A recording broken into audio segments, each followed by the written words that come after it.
It is 3 in the morning on a beach in Coronado, California. 50 men stand chest deep in 58-degree Pacific surf, arms linked so the waves cannot take them one by one. They have been awake for 3 days. Somewhere behind them on the concrete, a brass bell hangs from a wooden frame. Any of them can end this: the cold, the sand, all of it, by walking up and ringing it 3 times. Tonight, 11 of them will. And the strangest part, the part this entire episode is about, is that almost none of them will quit while the pain is happening. They will quit while thinking about it. The numbers have held for decades. Of the men who start basic underwater demolition SEAL training BUDS, roughly 3 out of 4 do not finish. Some years it is worse. And here is what makes this a psychology story instead of a fitness story. Every single one of them arrived having already passed brutal physical screening tests. On paper, almost everyone who starts is strong enough to finish. The filter is not measuring bodies. It is measuring something else, and for decades, even the Navy could not say exactly what. This is the psychology of the most famous selection gauntlet in the world, what it actually does to a mind, who breaks, who doesn't, and the famous rule about it that turns out to be a myth. Act 1. The filter. The course runs about 6 months at the Naval Special Warfare Center. The famous image is the grinder, the concrete courtyard where classes do calisthenics by the thousand. When a man quits, his helmet joins a line of helmets on that concrete, next to the bell. The line grows all season. It is deliberate theater. Every remaining candidate does push-ups all morning next to a museum of everyone who already gave up a running scoreboard of surrender at eye level. The tools of the filter are famous for a reason. Hell Week, about 5.5 days of continuous evolutions on roughly 4 hours of total sleep, wet and sandy the entire time. Drownproofing, into the pool with your hands tied behind your back and your feet bound, and now bob, float, and swim anyway. Log PT, 6-man teams lifting a 150-pound log overhead until the team, not the man, is the only thing that works. And surf immersion, arms linked in cold Pacific water, held just short of the medical limit on purpose. And through all of it, the exit is never more than a short walk away. That is the design. Quitting at BUDS is not a paperwork process, it is a ritual, engineered to be always available and instantly final. Walk to the bell. Ring it 3 times, place your helmet in the line. A warm truck, dry clothes, and hot coffee are waiting, they make sure you know that. The Navy did not build an obstacle to quitting. It built a red carpet to it, because a quit that is easy tells the truth. Sit with the Hell Week number for a second. 4 hours of sleep, not per night in total, across 5.5 days of running, paddling, carrying, and shivering. Sleep deprivation at that depth dismantles exactly the mental machinery you would use to talk yourself into staying, planning, perspective, emotional regulation. Which is the point. The filter is not testing the man who showed up. It is testing whoever is left when that man is stripped away. Veterans of the course agree with the researchers on one thing. The enemy is not the instructors, and it is not even the cold. It is the internal negotiation. The voice that starts an auction: just make it stop, and I will give you anything. Every man in the water is running that auction at 3 in the morning. Selection is simply the public record of how each auction ended. So who wins that auction? For years the Navy assumed the answer was the strongest bodies. Then someone actually checked. Act 2, who quits and when. Instructors have repeated the same observation for decades, and it shows up in the performance research too. The men who look like action heroes, the gym stars, the ones everyone picks on day 1 to finish, ring the bell at stunning rates. And a large share of the men who make it are the quiet, unremarkable, stubborn ones nobody bet on. The difference is not engine size. The gym star has spent years training in controlled discomfort he can end at any time. The stubborn one has usually lived a life where discomfort was simply whether something you are in, not something you negotiate with. And the timing of the quits is the single most useful fact in this whole story.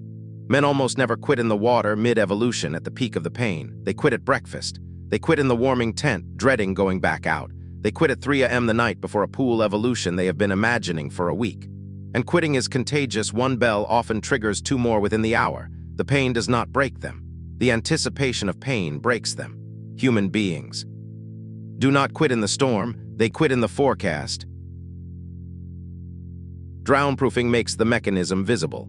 hands tied, feet bound into the deep end. Panic is the killer. A panicked body burns oxygen and sinks.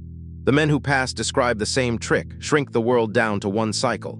Sink, push, breathe, sink, push, breathe, not 50 repetitions. This one. The men who fail are the ones doing math about how many are left. The teams have a motto for all of this, and unlike most of what the internet attributes to them, this one is real. The only easy day was yesterday. It is not a boast. It is an instruction about where to put your attention. Yesterday is finished, tomorrow is a forecast, and the only fight that exists is the one in front of you. Here is the part that should change how you think about toughness. In the 2000s, Navy psychologists built a mental toughness curriculum for BUD/S candidates, and the graduation rate moved. Reported figures put the pass rate around 1 in 4 before the program, rising toward 1 in 3 after it, alongside other pipeline changes. Read that again. The most brutal filter on Earth, and the thing that measurably improved survival was not more pull-ups. It was teaching minds 4 specific skills. The curriculum became known as the Big Four, and every piece attacks the forecast problem. Goal segmentation. Never think about 6 months, think about making it to the next meal. Visualization. Rehearse the feared evolution so often that reality feels like a rerun.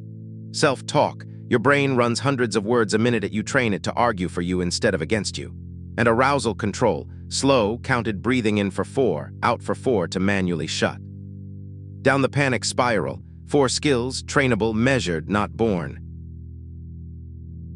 And the log explains the last survival trait.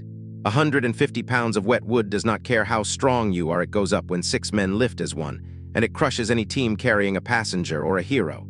Instructors watch the log lines like psychologists because it predicts something the pull-up bar cannot. The man who suffers well next to other people. In the team's own folklore, the ones who make it are usually the ones who, at their emptiest, are still holding someone else up. Which brings us to the most famous number ever attached to all of this, the one you have definitely heard. Act 3, the 40% myth. The rule goes like this. When your mind tells you that you are done, you are really only 40% done. It is quoted in boardrooms, gyms, and graduation speeches, almost always introduced the same way the Navy SEAL have a rule. Here is the thing, they don't. Trace it. The 40% rule enters the world in 2015 in entrepreneur Jesse Itzler's book about hiring David Goggins, a genuinely formidable retired SEAL, to live with him. It is Goggins' personal motivational heuristic, born in a living room story, not a training manual. It appears in no Navy curriculum. No study produced the number 40. It is a made-up figure. And yet the direction of the idea is scientifically respectable. Exercise. Researchers have argued for decades the central governor model, that the brain throttles effort and cries exhaustion long before the body's true physical limit to protect its reserves. The reserve is real. The percentage is branding. So the honest version of the 40% rule, the one the actual evidence supports, sounds less like a slogan and more like this. Your sense of being finished is a forecast, not a measurement. It is issued by a cautious brain defending its reserves. It arrives early on purpose, and it responds to training. The men standing in the surf at graduation did not have smaller alarms than the men whose helmets line the grinder. They had simply stopped mistaking the alarm for the fire. Strip 6 months of Coronado down to mechanics you can actually use. 1. Nobody drowns in the storm, they drown in the forecast, so when you want to quit, check whether you are in pain or merely predicting it. 2. Shrink the horizon, the next meal, the next rep, this one cycle of sink, push, breathe. 3. Toughness is a curriculum, not a birthmark segment. Rehearse, coach yourself, talk, breathe in counts, and your pass rate moves. 4. Make your identity do the work for the ones who finish. Quitting was never on the menu, so the auction never opens. The bell only works on people who keep negotiating with it. 3 out of 4 ring the bell, and almost every one of them was strong enough to finish. The filter was never the water, it was the forecast.